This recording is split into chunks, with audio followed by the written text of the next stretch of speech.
Hello, today I am so excited to share with you guys what I think is going to be trendy in beauty in 2023. I have a very long list of predictions for you guys, and I have predictions for a bit of everything, you guys. I gave some just like general predictions on trends that I think we'll see this year, next year, in all beauty categories: hair, makeup, skincare, a bit of everything. And I also predicted some very specific launches from makeup brands. I love doing this every single year. So I'm actually going to put chapters on the bottom of the screen if you want to skip ahead to any particular part of this video. We'll talk all things trends for next year. And this is also the final part to this little mini 3-part series I've been doing this week.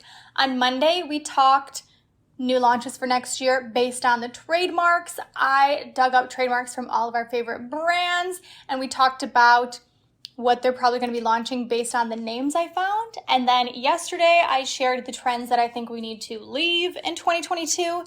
And today we'll talk about the trends that I think we will see in 2022. So let's just jump right into it. Okay, so I first want to start very general, just what I think we're going to be seeing in terms of what people will be wearing. And then we'll break it down a little bit further in terms of what I think brands will be launching. And then I'll break it down even further into specific products from specific brands, okay? So generally speaking, I don't think the early 2000s/90s influence is going anywhere. I think we will continue to see this style emulated throughout 2023 in hair, fashion, makeup, all of the above. So with hair, I think continuing that influence from 90s, early 2000s, I think we're gonna see a few distinct hairstyles. The first one, I really think the side bangs are coming back. And I think this because I grew up in the early 2000s and this was the it hairstyle. All the cool girls had side bangs. I remember like trying to get them. They're very challenging to style, to like do correctly. But I think in general, the side part is going to be a lot more popular in the new year. And inevitably, I think we'll see that shorter side bang look. If not in 2023, 2024 maybe, but like I'm convinced the side bang is coming back, which I also think means that the poof is going to come back. If you guys also grew up and you were in high school around the time that I was, you probably remember the poof, because the poof was what we started wearing when our side bangs were kind of in our face, and you would take your hair like this and then do the little poof like that. And I remember this one specific photo from Addison Rae in 2022 where she was wearing the poof and it looked beautiful. And I was starting to hear some conversation like, okay, is this hairstyle gonna have its return? I think it is. The way I've seen all types of early 2000s fashion come back into trend, I think inevitably the matching hairstyle is coming next. But I also think sticking with kind of some 90s hair, we've really seen the popularity of this straight, voluminous blowout. And I don't necessarily think that's going anywhere, but I do think at the same time, we will see a bit of the opposite. So for me, I'm almost predicting, am I predicting this or am I just wishing for this because I love it? Maybe it's more so that one. But I wrote down in my notes, I called it the 90s perm.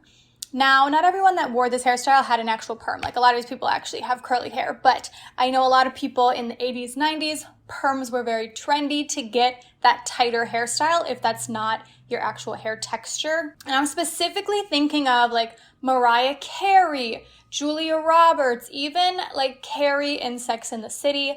That style was very trendy. I remember my mother having a perm. And I think because we saw this straight blowout hair so big for a while, I do think we're gonna kind of see the opposite there for a little bit and see tighter curls come back into trend. Again, whether that's your natural hair texture or it's something you're creating with a hot tool, I think that style is gonna get even bigger. In beauty, I think thin brows will continue to gain in popularity. Okay, also, if you're sitting there wondering what's going on with my eyebrows today,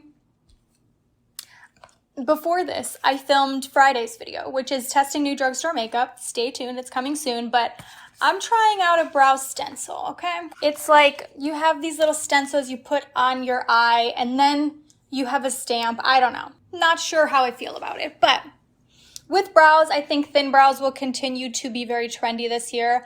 I also think matte skin, similar to what we saw very trendy in the 90s and early 2000s, a lot more powder products. I also think we'll see people playing up their eye shape a bit differently in 2023.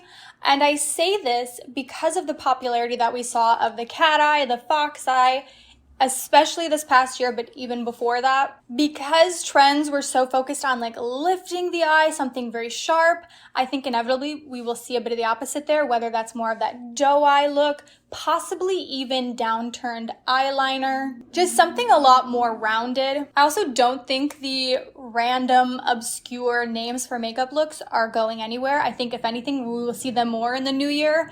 The same way this year we saw like cold girl makeup. I even saw for a while like crying girl makeup where your eyes are a bit more red under there. I don't think these like randomly named makeup aesthetics are going anywhere. I think if anything, we'll probably just see them more in 2023, whether that's like sleepy girl makeup or something. I think we'll see more of these. And personally, I kind of love it. I know not everyone has been into like the cold girl makeup trend. I know some people think that it's silly, but what I love about it is that there is no focus on products. It's not about like, oh, you need to buy this blush to create this look. Like, yes, some people will mention in videos like this blush is nice for creating that, but the basis of the type of look is like, just do a lot of blush here. Use what you have, just use some sparkles here, use what you have. So it's a nice way to maybe switch up your makeup application, but it's less focused on specific products, which I think is better for everyone because it's less focused on just like buy. I also think we will see continued kind of skin acceptance, less Photoshop in campaigns, whether that's especially for like foundations. This is something we've seen for the last few years, but I saw really big in 2022. If you go onto the Sephora website and look at any like newer foundations, if you flip through, you'll see the looks of the model with like the makeup done on one side and not done on the other. And things look less perfected than they did 5 to 10 years ago. You know, it's not as photoshopped. You're not seeing as many blemishes like removed. You're seeing real skin. I think that will continue to be bigger. Also, I briefly mentioned in Monday's video that I think we will start seeing more technology intersecting with beauty. So I talked in that trademarks video about a few trademarks that I saw that suggested something tech related. And I feel like something in that realm will continue to gain popularity in the next few years. And specifically, I'm thinking of this brand at Walmart. It's a newer brand. It's called Hair Lab. And they have this machine that you can go into Walmart and it will scan your scalp and it will like do all these readings on your scalp, like how greasy it is, if you have hard water, like all of these different factors it will determine from looking at your scalp. And then it creates your custom shampoo blend and you like go pick out the products in store. I think we're gonna keep seeing more and more products like that kind of introduce a tech side to beauty. In skincare, I think the next buzzword ingredient for 2023 is going to be azelaic acid.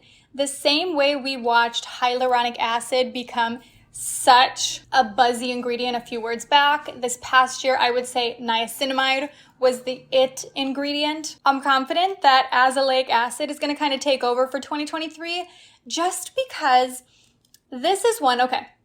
I watch a lot of dermatologists on the internet because you know I've gone through my own skincare journey, and that's one ingredient I always hear as just being very underrated in general. And when you look at the market, there aren't too many skincare brands that have azelaic focused products. Like, yes, it's out there. I'm not saying it doesn't already exist, but it's not as common as your hyaluronic acid serums, your niacinamide serums. And azelaic acid is fantastic for acne. It's also good for brightness, for texture.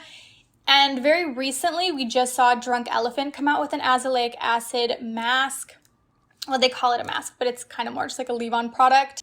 Peach Slices, which is the drugstore brand within Peach and Lily, they came out with an azelaic acid serum, I believe it was this year. And it's an ingredient with a lot of research behind it. The thing is, Over the counter, you can only have it up to 10%, whereas if you were to go to a dermatologist, they would likely prescribe you more like 15%. But 10% azelaic acid can still do wonders for your skin. I think we're gonna start seeing this used a lot more and just hear about that ingredient more in general. Also in skincare, I think we're gonna start seeing cleansing bars become a bit more popular. There are a few brands that do cleansing bars right now. I know Good Molecules has one, Drunk Elephant does, but with the push for sustainability and less plastic waste, this is a product that can be sent in a box. It can be, I mean, sometimes you see them wrapped in plastic, but a lot of times you can purchase a bar soap in a box, you know? I think that one, even if not in 2023, I think that is something we'll see gain popularity over the next few years. Okay, that was a bit more general. Let's zoom in, though I do think those skincare ones were a little bit more zoomed in, but let's zoom in with makeup, okay? I think this will be the year we see one of the first celebrity makeup brands close. And I think the bubble has just simply burst with the sheer amount of celebrity makeup brands and skincare brands and just beauty brands in general we've seen created this past year. I did a video, I believe it was in January, titled Every Celebrity Beauty Brand That Launched in 2021, and we talked about all of them. Half of them I had not even heard of. There are just so many. And so the same way we've seen a lot of non-celebrity beauty brands start closing recently, I think 2023 is going to be the year that one of them closes. I don't know who it's going to be, but I think we're going to start seeing that. I also think every brand is going to come out with a fragrance this year. That is going to be the new thing. Fragrance has been gaining popularity lately, and we've started to see different makeup brands launch their own fragrances. Too Faced came out with a fragrance. Fenty came out with a fragrance. Also, in Monday's video, when we talked about the Charlotte Tilbury Law of Attraction trademark, someone mentioned in a comment that maybe it would be a perfume. And now that is what I think it is. I really could see that being a perfume, especially with the name Law of Attraction. I've seen a lot of perfumes with like pheromones in them lately, so I would not be surprised to see that. I think a lot more brands are going to come out with their own fragrances, their own candles, just scent-related products. I also think pH-changing products are only on their way up. Like, we are just getting started on the pH-changing lip products. Like, I know we've had quite a few lately, but like we're only going to have more in 2023. Same with tubing mascaras. I just tried out this new one from Milani that's going to be in Friday's video. I think we're going to keep seeing a ton of tubing mascaras. But I don't think 2023 is going to be a very palette-heavy year. I could be wrong, but I think the focus is actually going to be on single individual shadows, especially like cream eyeshadows in a pot. I'm holding my hand like there would be one in my hand, but something like a Charlotte Tilbury Eyes to Mesmerize. Just single shadows in general, I think will be more in the spotlight than palettes. And with that, I also think just glitter in general, the same way, okay, the Urban Decay Moondust shadow in Space Cowboy has been my favorite forever, and it just went viral this year, which is so funny to me. But that type of product where it is like a glitter top coat, even something like the Fenty Diamond Bomb, we've started to see this big rise in glitter, and maybe it's just because it's the holidays, but even like that glitter lipstick, I think that was from MAC, it's been going viral everywhere. I think we're going to see a lot more glitter-focused products in the new year. Maybe even just like a rise in glitter nails when it comes to a manicure, which I know sounds contradictory to the idea I've been saying for a while now of matte products in 2023, but I think it's going to kind of be that combination where the base is a bit more matte, but then you have that scattered glitter shimmer on the lid, maybe like glittery nails, as opposed to just like the dew all over that we've seen the last few years. And I do think there will be a bit of a highlighter boom in 2023, especially now that we just saw Rare Beauty launch highlights and get so much attention. But I think if we do really see a lot of highlights in 2023, they're going to look very different than the highlights we saw in 2016 and even this past year.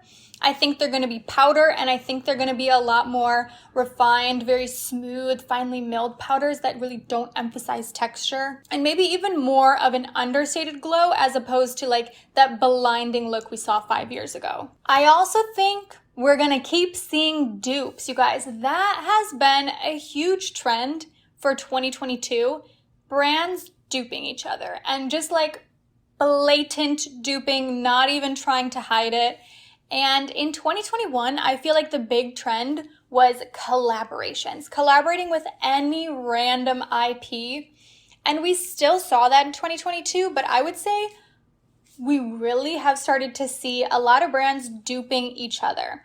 We've seen e.l.f. do a ton of dupes for popular products, but just the other day, we saw Tarte announce their new Shape Tape contour product that looks identical to the Charlotte Tilbury contour product and is really only like $5 less. But the fact that now I'm seeing high-end brands dupe other high-end brands makes me think we're just gonna keep seeing it this year. And it does make me think, like, for a while there, they ran out of ideas and they were just launching collaborations with random things. And now it's like, okay, they ran out of collaborations, they ran out of ideas. Now they're just gonna try to dupe each other and make a better, cheaper version of something else. But I don't think the dupes are coming to an end. And that does lead me to my brand specific section of this video. So we're gonna zoom in a little bit more and I'm gonna talk about what I think a lot of our favorite brands are gonna be launching this year. And with my dupe comment, let's start with e.l.f.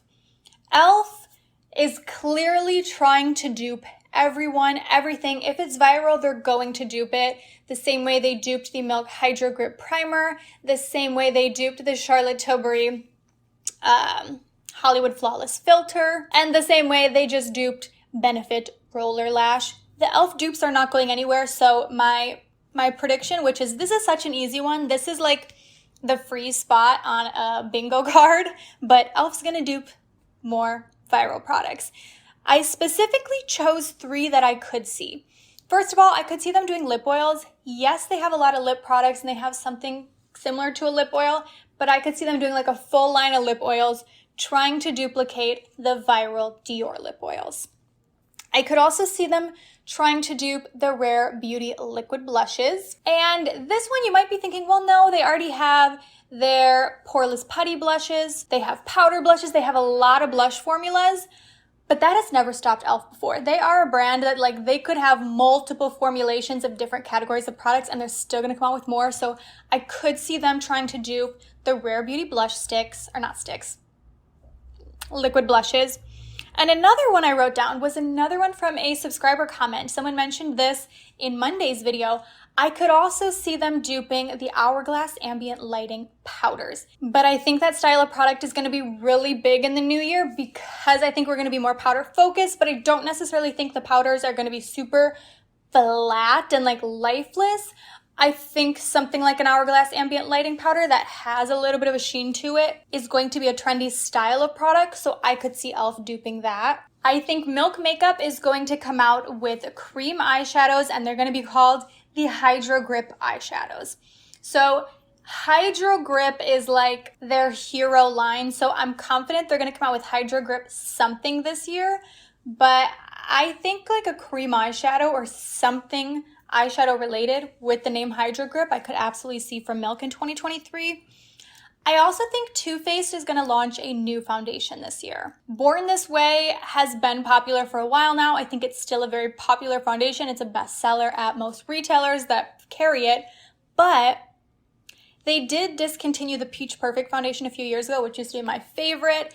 And as we move back into more medium coverage matte foundations being a little bit more popular, I could see them relaunching something with a formula that is similar to Peach Perfect, but just a newer, slightly edited version for 2023. I also think Kosas will launch a blush this year. And I think it will be a powder blush. Even though creams were so big, I think it will be something in that same packaging that the bronzer and the powder are in. And I feel like it's kind of all going to be just one line. I could even see it being more of a glowy powder blush, something similar to the Milani baked blushes, but something baked just like the bronzer and just like the highlight. I think Tower 28 will launch a concealer this year, and it will probably be in a pot like we saw with REM.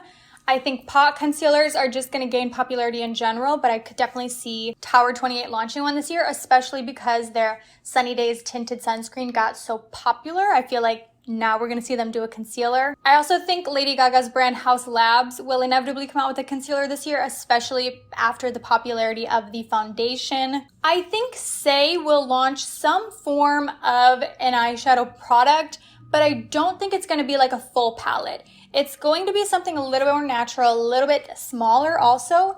Maybe a quad, but I could also see a trio, a duo, or even just like a single pot eyeshadow, maybe a cream eyeshadow, but something eye related from Saie. And then I was getting questions asking what I think Urban Decay will come out with for their Naked palette this year, because I normally do try to predict that.